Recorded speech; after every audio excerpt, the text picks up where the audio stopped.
Hello students and welcome to English class. I hope you all have responded well in your test.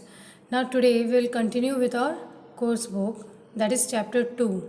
As we have already read question answers of chapter 1, and now today we are going to read out question answers of chapter 2. But before starting, let us have a small recap of the chapter.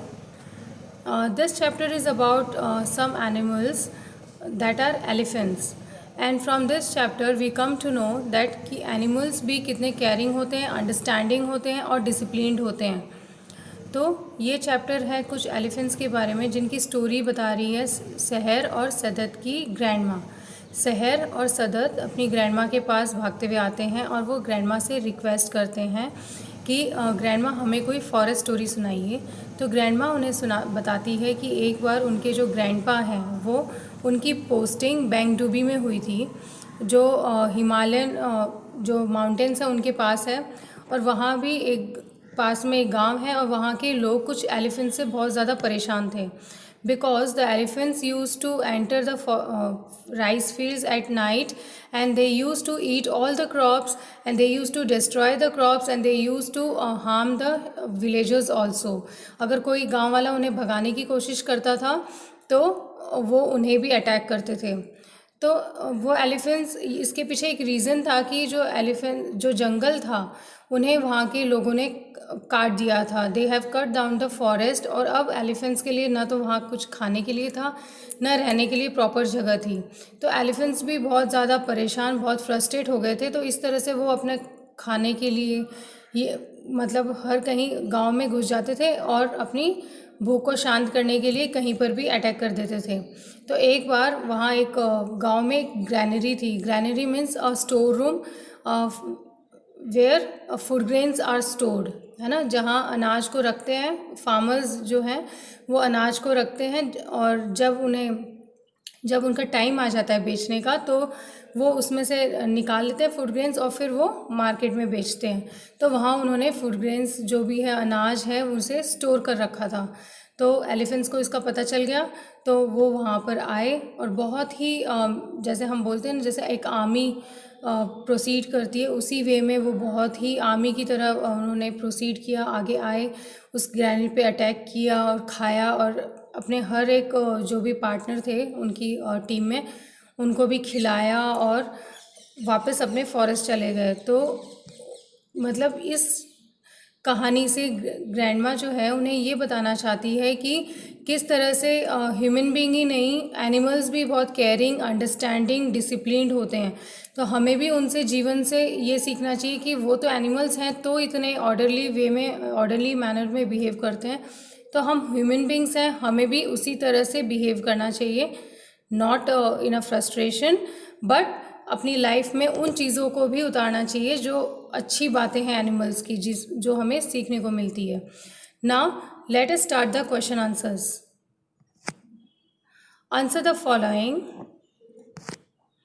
First question, how did the heard of elephants approach the granary. तो heard of elephants मतलब जैसे मैंने आपको collective noun में बताया है, heard is a collective noun and it is a name given to group of animals.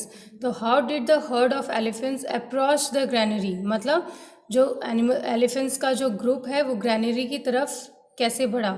The herd of elephants approached the granary in the military order. Means जैसे military proceed करती है, army proceed करती है एकदम like left right left, in the same manner elephants also proceeded towards the granary.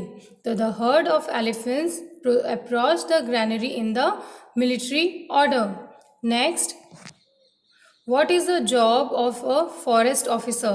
Forest officer का job क्या होता है? The job of a forest officer is to protect the forest and the creatures that live in it. तो forest officer का job क्या होता है? एक तो फॉरेस्ट की रक्षा करना, टू प्रोटेक्ट द फॉरेस्ट, और जो भी क्रिएचर्स, एनिमल्स, बर्ड्स वहाँ रहते हैं उनको भी प्रोटेक्ट करना. That is the job of forest officer. Next question, what was the elephant मैनियाक. The elephant मैनियाक is the act of elephants wondering into rice fields and eating up the crops at night. Elephant मैनियाक करके जो act वहाँ popular था उन villagers के बीच में, वो क्या था? इट मीन्स कि एलिफेंट्स रात को राइस फील्ड में घुसते थे और सारे क्रॉप्स डिस्ट्रॉय करते थे या खा जाते थे. That was known as elephant maniac. What are the admirable qualities found in elephants. Elephants में भी कौन कौन सी क्वालिटीज़ हैं जिसे हमें भी अपने जीवन में उतारना चाहिए. कौन कौन सी क्वालिटीज़ देखने को मिली. Elephants are very intelligent creatures. कि एलिफेंट्स एक तो बहुत इंटेलिजेंट होते हैं. They are also very caring, protective and completely unselfish animals. Caring, वो एक दूसरे की केयर करते हैं, एक दूसरे के बारे में भी सोचते हैं, प्लस प्रोटेक्टिव होते हैं and completely unselfish.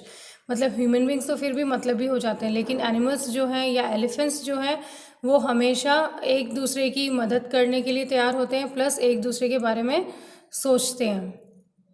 Next, why were the elephants angry? The elephants were angry because they were hungry and homeless. Elephants गुस्से में थे बिकॉज एक तो वो भूखे थे, plus they were homeless. Homeless means उनके फॉरेस्ट विलेजर्स ने काट दिए थे पेड़ वगैरह, वो they have cut down the forest. So वहाँ पे जगह नहीं थी उनके रहने के लिए.